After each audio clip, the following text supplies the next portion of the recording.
السلام عليكم ورحمة الله وبركاته. اللهم صل وسلم وبارك عليك يا حبيبي يا رسول الله. عاملين ايه؟ يا رب تكونوا في احسن صحة واحسن حال. النهاردة جاية وجايبه لكم فيديو اكثر من رائع. النهاردة هنتكلم عن موضوع مفيد جدا جدا للكبار وللصغيرين. متعودين مني مش بنزل اي حاجة على قناتي الا لما يكون فيها افادة للناس. النهاردة بقى جايبه لكم موضوع حلو جدا جدا جدا. هنتكلم عن الرزق، انواع الرزق، ازاي رزقك يكون واسع. موضوع حلو قوي قوي ومفيد جدا. قبل ما نبدا الكلام في الموضوع بتاعنا النهارده، ما تنسوش لايك للفيديو، شير لكل اصحابكم، واللي ما اشتركش في قناتي شرفني جدا الاشتراك في القناه وفعلوا الجرس عشان يوصل لكم كل جديد انا بعمله. ناس كتير قوي قوي فاكرين ان الرزق فلوس وبس، يعني انت لو معاك فلوس وغني فانت عندك رزق واسع جدا جدا، ولو معاكش فلوس فانت فقير قوي.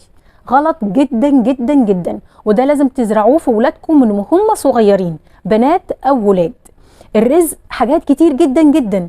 الرزق زوجة صالحة، الرزق أولاد بيحبوا بعضهم، إخوات، عيلة، شغل كويس، تعليم، كل ده رزق. صحة، حاجات كتير قوي قوي لو قعدنا نتكلم فيها من النهاردة لحد بكرة مش هنخلص كلام. عشان كده ممكن تلاقي واحد معاه فلوس كتير جدا بس للأسف ربنا حرمه من نعمة الخلفة. ناس تانية عندها عيال كتير جدا بس ما عندهاش فلوس. واحد عنده صحة، التاني ما عندوش صحة، عنده المرض بس ربنا معوضه بحاجة تانية أحسن. ناس كتير قوي تيجي تتكلم تبقى غنية جدا وعندها فلوس وقصور وبتسافر وبتروح وبتيجي، وتيجي تسألها يقولك أنا ماليش حظ في الزواج، نفسي في زوجة صالحة. تخيلوا عنده كل ده بس سعادته في زوجة صالحة. اتجوز مرة واثنين وثلاثة وللأسف لحد اللحظة دي لم يحصل على زوجة صالحة. والعكس، زوجة تكون بتدور على زوج صالح، عندها عيلة، عندها تعليم، عندها نجاح، بتشتغل كويس جدا جدا، معاها فلوس كتير جدا، ولكن للأسف لم توفق للزوج الصالح.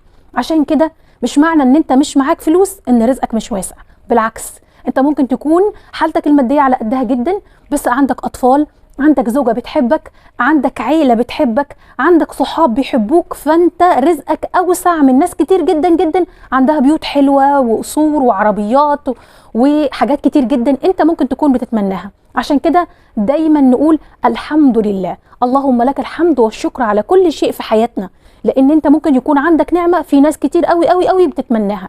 ودايما سبحان الله تلاقي ده عنده حاجة وده ما عندوش حاجة، ده محروم من حاجة وده عنده الحاجة اللي محروم منها.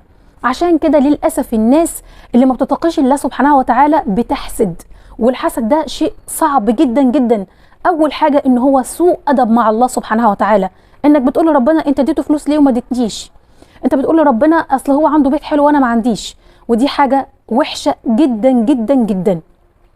فلازم تفهموا كلنا رزقنا زي بعض، كلنا واخدين حقنا كويس جدا، بس اللي واخد حبة صحة، وواحد تاني واخد حبة ذرية، واحدة واخدة زوج صالح، التانية واخدة شغل ونجاح كبير جدا. لازم تفهموا ان كلنا واخدين رزقنا، ولو فهمتوا النقطة دي مفيش حد هيحسد حد، مفيش حد هيقول اصل ده معايا وانا ما معيش.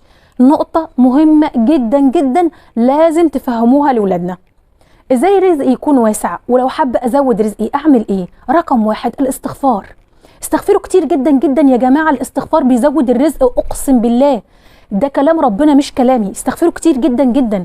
الصلاة على النبي، صلوا على النبي كتير، لا حول ولا قوة الا بالله. ذكر الله، اقرأوا قرآن، الحاجات دي كلها بتغير حياتكم للأحسن. حاجة من الحاجات اللي بتزود الرزق جدا الصدقة. الصدقة والله الصدقة لو تعرفوا قد ايه بتزود الرزق وقد ايه بتخلي بركة في البيت لا تندموا على كل لحظة ما تصدقتوش فيها. الصدقة لا تنقص مال. في ناس فاكرة ان احنا لما نتصدق مالنا هينقص، ابدا والله، والله ابدا. رزقكم هيزيد وهيبقى في بركة في البيت، ومش شرط ان انت لما تتصدق الحاجة دي ترجع لك مال، لا خالص. ممكن ابنك كان هيعيا ما يعياش، فده بركه. ما انت لو ابنك عيا هتصرف عليه وهتوديه مستشفى وهتجيب له علاج، وممكن العلاج ما يجيبش نتيجه فترجع تجيب له علاج تاني. دايما خلي في حياتكم الصدقه، هتلاقي ولادك كويسين، هتلاقي زوجتك صالحه. الصدقه من الحاجات اللي بتزود الرزق جدا جدا. انك ترضى، انك تقول الحمد لله، ان حمدتم لازيدنكم. احمدوا ربنا كتير جدا جدا جدا، ربنا هيكرمكم وهيزيدكم نعم. ومن الحاجة اللي بتحافظ على النعم في حياتنا، اي نعمة في حياتك نفسك ربنا يحافظ لك عليها، احمد ربنا، اللهم لك الحمد والشكر، اللهم لك الحمد والشكر، انك واقف، انك بتمشي على رجلك، انك قادر تشوف شغلك، انك قادر تلبس نفسك، مش محتاج حد يلبسك. كل دي نعم، ان اعددتم نعمة الله لا تحصوها، ان حمدتم لازيدنكم. استغفروا كتير جدا، تصدقوا، احمدوا ربنا على النعم اللي انتوا فيها عشان ما تزولش. ربنا هيكرمكم وهيزود رزقكم اكتر واكتر واكتر. ويا ريت ده نغرزه في ولادنا، نغرزه في اصحابنا، ننشر الكلام ده على الفيسبوك، كل ده خير هتؤجروا عليه.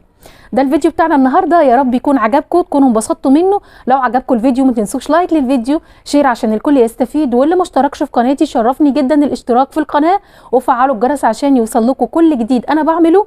كان معاكم اميره عيد من قناتي ومملكتي، مملكه سندريلا. بحبكم في الله. السلام عليكم ورحمه الله وبركاته.